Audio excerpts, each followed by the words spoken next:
Right top of the morning, ladies and gentlemen. It was an insane night. The ark was rocking around all over the spot. Now things have just started to lighten up a bit. Just be starting to get crispy, to get into the swing of the groove.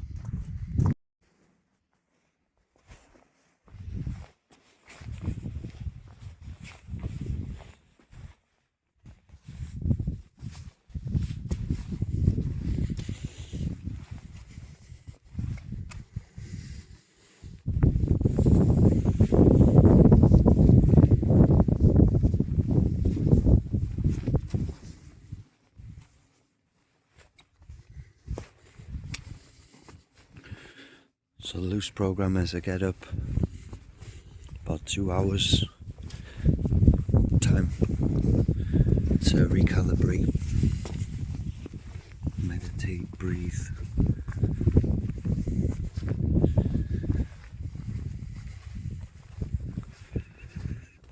Let go a lot of that stuff. Start figuring out what to be grateful for. And then, as it's January, we're going for fresh ginger. Chop up some fresh ginger, 2 centimeter cube maybe, into a pint of water, lemon. And then we're just gonna get a nice meditation walk going on here. I'm just gonna try to stay in the present moment while we're walking, so here we go.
May all living beings be blessed, from the higher planets to the middle planets, even to the subterranean technological celestial planets. May all be blessed with loving kindness, without exception. May all be blessed. Very sacred place when you get 2 rivers meet like this. This is called a prayag.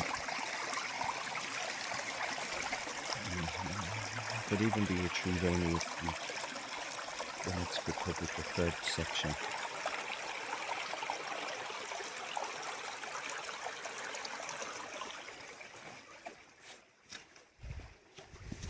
So this area went through some amazing stuff. All of the land around here has got lines running through it. Cracks. They run from 5 degrees to 185 degrees, north to south direction. Are they connected to the Earth's electromagnetic field? Some scientists say no, they're tectonic. That general consensus is that there was a mountain building, and due to that building, then it caused these lines to spread out across the land in all different directions. about 600 million years ago. Now, I was just asking ChatGPT about this yesterday, floating stones, temples on top of mountains taking off into space, and ChatGPT told me you are tired, stressed out and exhausted, and you're clearly not thinking properly. No rock can float in space, according to Chat.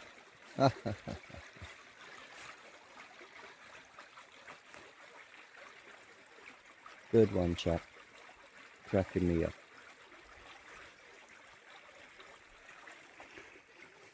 So this is a holy well.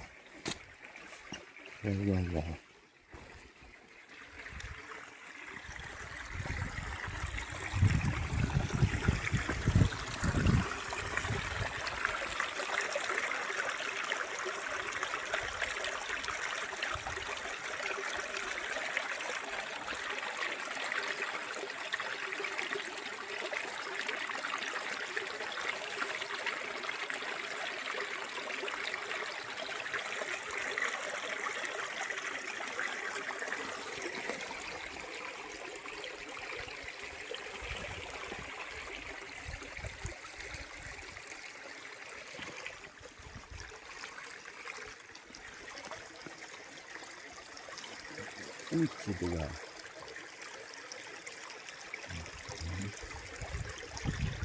There's orange and black serpent though. It's a leaf. God. Oh, so well done. Respect. Something going on there, guys. Is that a crucible? You're pouring a little something in the top there, mixing it down in the middle, maybe crafting something sacred or a special symbol. And then over here, look, it looks like there's a piece of metallic stone in there.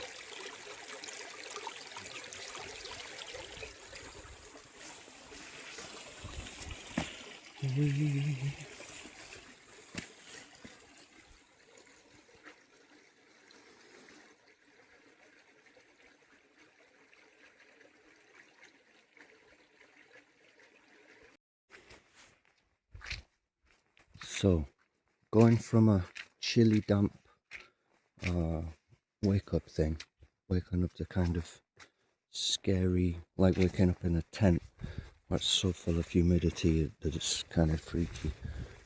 Once a little bit of homeostasis goes on, some gentle movement, then the systems, the main homeostasis systems, as any of my people already know, we're looking at the respiratory system, the cardiovascular system, the digestive system, and then you've got your reproductive system, which is also connected with your brain box and others. All of the systems are all connected. Put them all back together again, just to give you an idea that a little bit of gentle rhythmic exercise each day is activating your cardiovascular, the most important one, keeping that cardiovascular system firing over. Got the central heating on now, no need to light a fire at all. There's no need to light a fire in the forest, guys, or in your house. You just go for a walk for 20 minutes. In this country, we're now on 11% original forests left. Ancient, it's the lowest in Europe, so pray that we can get it up to the European average of 35%. And set false examples.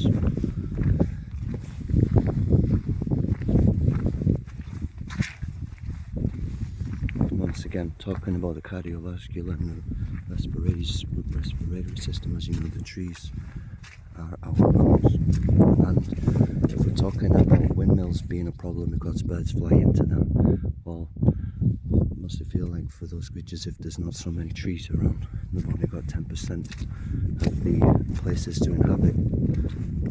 That's if you're on your telephone and it's on 10 or 11%, then it's time to plug it in, right? But well, plug it in. Otherwise, blackout. Thanks for all your videos, guys. Thanks for subscribing. You can show 1, 2 or 3 people my videos and with a little message, so it's personally applicable to them from you. I would be really grateful to try to spread this out, because we're trying to get 1 million subscribers in order to repopulate the forests.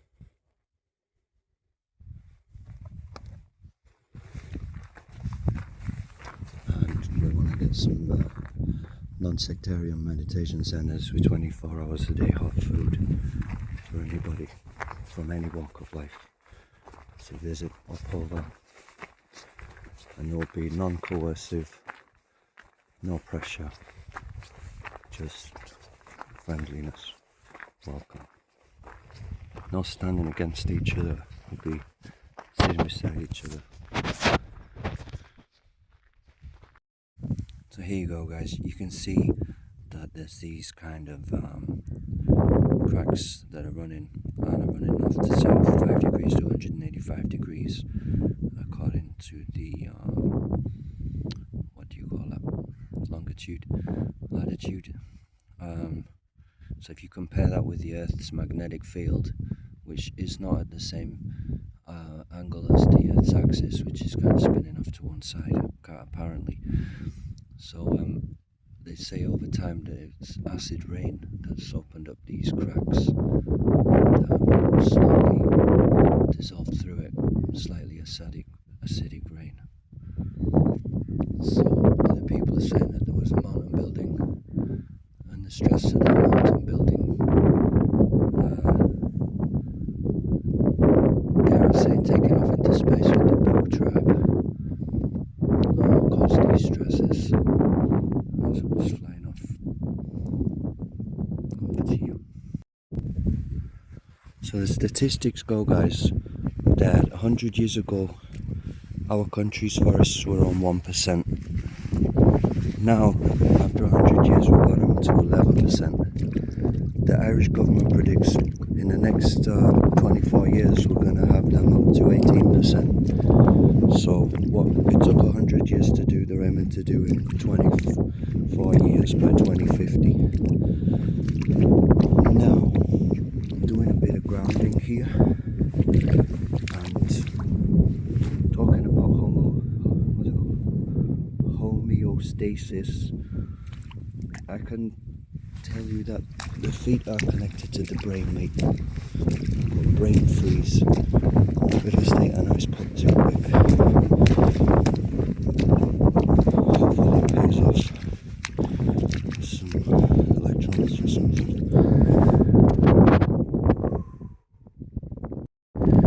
There's definitely some electrobytes by my toes. Well, guys, when you put your shoes and socks back on, it is the most toastiest warm sensation ever. It's beautiful. It's like having your feet up by the fire. Only no fires were lit. Enjoy it with pleasure.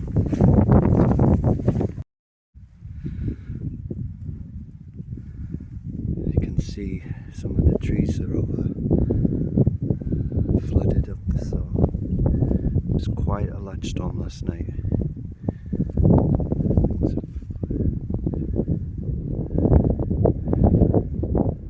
Sine waved. So here we have, guys, what they use in the future when they find a biologically unmodded sacrificial lamb of a human. They put this around the head, a crown of this stuff. Now this wall here This is like no other dry stone wall you've seen in Australia, mate, or any other place on earth. Look at the size of this wall, guys. Now, this wasn't built by master craftsmen.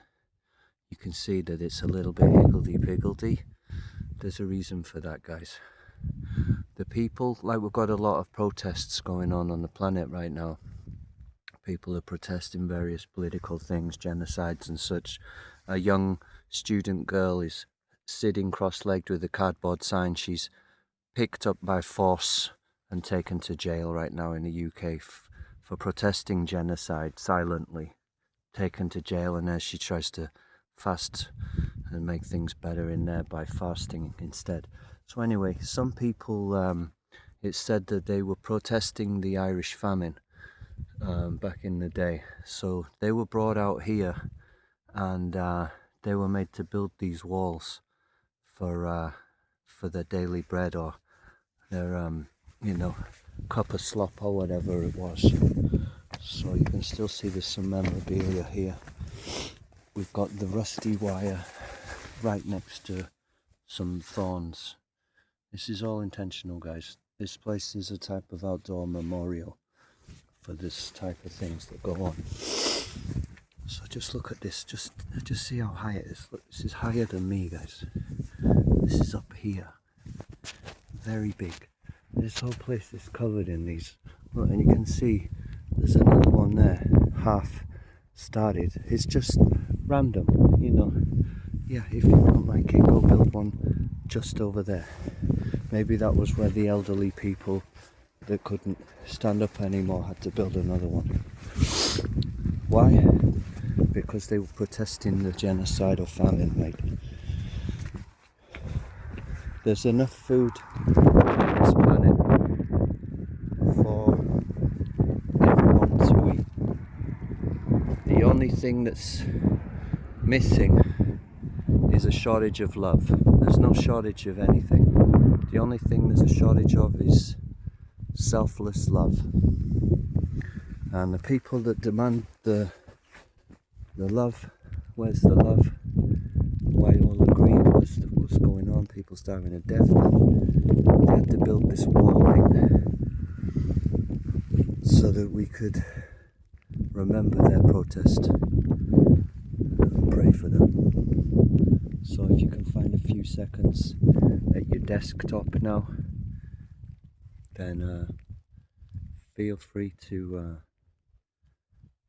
meditate, say some affirmations, see what you can do. Look, these are not muckabout rocks, mate. Look at the size of those ones down there. You know what I mean? That's gonna take some pretty heavy, hungry lifting to get those in position, I'd say. Why is this? Because the people of Ireland are so loving and kind that it makes the demons even more angry. I think it's like this. And all those places in the world, Palestine, Israel, all of those people gently crying and worshipping their Lord, well, it makes certain other group of people even more intensely full of rage to punish those people. Now there's other things we could talk about. All of this is limestone. This is actually the underlayer. 600 million years ago, this was under the ground. This was not the top layer of stone. What you're seeing here is gradually the top layers have worn away over time. Maybe forests covered all of this at some point. You can still see a few bushes. So as the layers have gone down and come to this bedrock, then this is as far as we've made it at this point. It's got some unusual little ways that it kind of erodes down with these lines that you can see. All of these lines that are following. Some scientists say tectonics. I'm looking at electromagnetics. and the ecliptic and the degrees from the north to the south poles. Do your research, guys, check it out. So let's consider that a lot of these walls are built, you know, against the flow of the land. Now let's consider that when we're looking at Om, right, OHM, and then in the Sanskrit, you know, the yogis and the Buddhists, all the people around the world are chanting Om. Now, if you're studying circuitry, you know that the Om is to do with the circuit, right, and resistance. So imagine you've got a load of animals, right? They are using the electromagnetic field of the earth as a navigation device, actually, right? The birds, the animals, they're using the electromagnetic field of the earth as a navigation device. When you build walls that block their flow of, you know, they're trying to emigrate, mate, you know, they're trying to get over there, they're trying to move to America, you know, for a better life, or they're trying to get to those fields over there because something in their brain's telling them, you know, celestially speaking, the stars or whatever you'd like to say are telling them, you know, with the electromagnetic resonance of the earth, is that we got to go over there, we need to move. And then these creatures come up and then there's a blooming wall and they can't get through. So what does that do? It creates resistance, resistance in their brain, right? Like a dam. They put the dam up, it blocks the water. That's creating a particular resistance and a current, yeah. And what I would suggest is that nature mathematically will rebalance and reset itself. So that thermodynamic law then comes across the planet in the form of war, and you know, another set of people will stand up for their arms, and they will, you know, make sure their arms can get through and stuff like this. So it will come back around, and nature's good at humanity is good at extincting itself, snuffing itself out with its own designs, and that's because of this imbalance that keeps happening due to the build-up of this tribal greed, searching for increased capacity for reproduction, better facilities, better enjoyment, better. We've got to exploit the other species more and more. That builds up this resistance, and then then something's going to come through, another wave, and knock that resistance down so that the energy flows through. So, you know, we can work it out. So this is why a lot of the times the Brahmins, the soft, gentle techno druids and all of these people, they get pushed to one side. Now we don't need these nerdy geeks, get rid of them. You know, what have they got to teach us? We're all into power, demiurge, more power. So the Brahmins, they used to be the ones that would guide the kings. If the kings were intelligent enough to listen carefully, they would get guided. But if they were a snide king, good instruction to fools makes them angry, and the king would have the Brahmin or the seer locked up until he'd built a bridge or written a book to prove that he was on the king's side again. He wouldn't be let back out of jail, and then he'd have to create false scriptures to try and please the king and bewilder everyone into that killing for the king was the successful thing to do on behalf of God. Then the original gentle teachings would get covered over. So faster, right? I'm driving along here. The cars are coming past here, guys, at a rate of knots. Now, you know, the kings want to go faster, isn't it? Every year, faster. Why? Are they running from something? Are they running from themselves? The real king says that his affairs would run backwards, yeah? He had nothing to run from because he was the king. He wasn't trying to go faster, take over everything, run away from himself. He was going slow and steady to care for the people. So but we take our time. We're showing an example of how to go real slow as possible. This is how the golden charioteer, the chieftain, would travel slow, so that he was there to serve each person through the grade and the scale, through every grade, through every scale. Holy Conan, guys. This wall, look, running along this road. Look at the size of that rock there behind that tree. Holy Conan, mate. Get this on Conan. And then look at that one there. See that on the bottom? Look, and it goes all the way along over there. Also set up on this standing stone, right from a circle or something.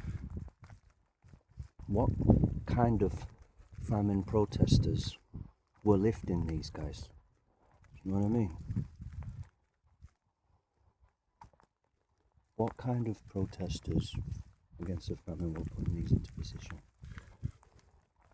to get a meal?